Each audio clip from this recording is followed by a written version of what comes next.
Giacomo Puccini was a renowned Italian composer who captivated audiences with his dramatic and poignant operas filled with rich melodies and intense emotional depth. His most famous works are Tosca, La Bohème and Madame Butterfly, but it was his final work, Turandot, which became a requiem for his life. Set in ancient China, the opera weaves a dramatic tale of love, sacrifice and redemption that continue to inspire audiences today.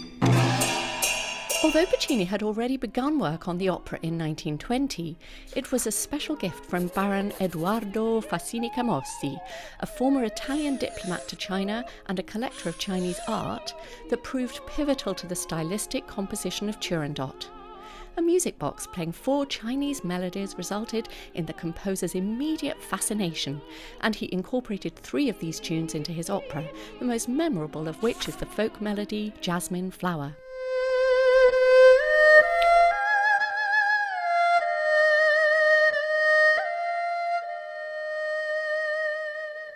However, the influence of Chinese culture did not end there, as a total of 8 of the themes in the opera are based on traditional Chinese music which Puccini studied, and he even commissioned a set of 13 custom-made gongs for the opera.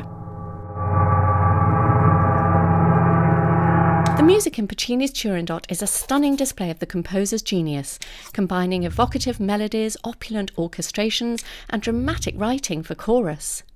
Premiered in 1926, Turandot is set on the outskirts of the Forbidden City, and the story revolves around the titular princess, famous for her beauty, her cold heart and cruelty towards her would-be suitors. Each hopeful yet hapless candidate is presented with a series of riddles which they must answer correctly or face execution. The hero of the story, Calaf, takes on the challenge, successfully answers all 3 puzzles, and then sets Turandot a riddle of his own. If she can find out his name before dawn, he will face execution. Otherwise, she must keep her word and be his bride.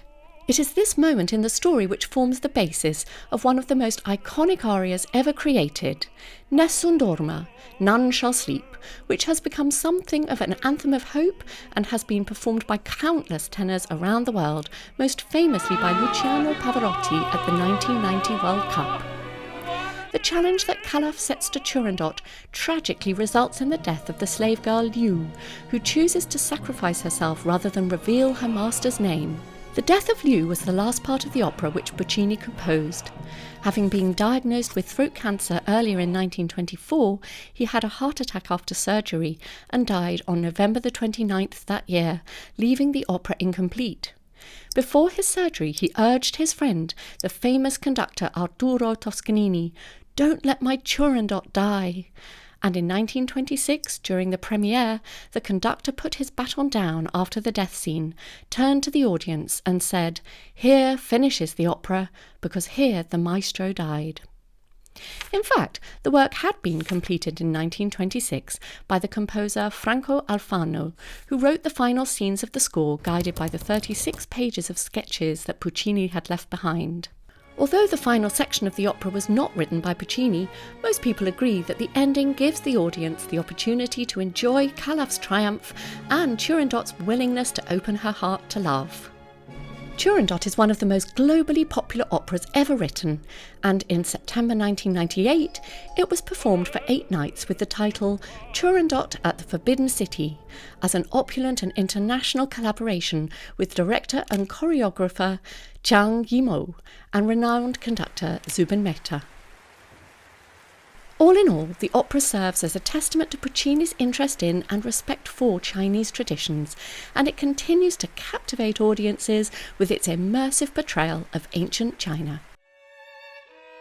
I'm Tasmin Little, violinist, recording artist and culture contributor for the China Current.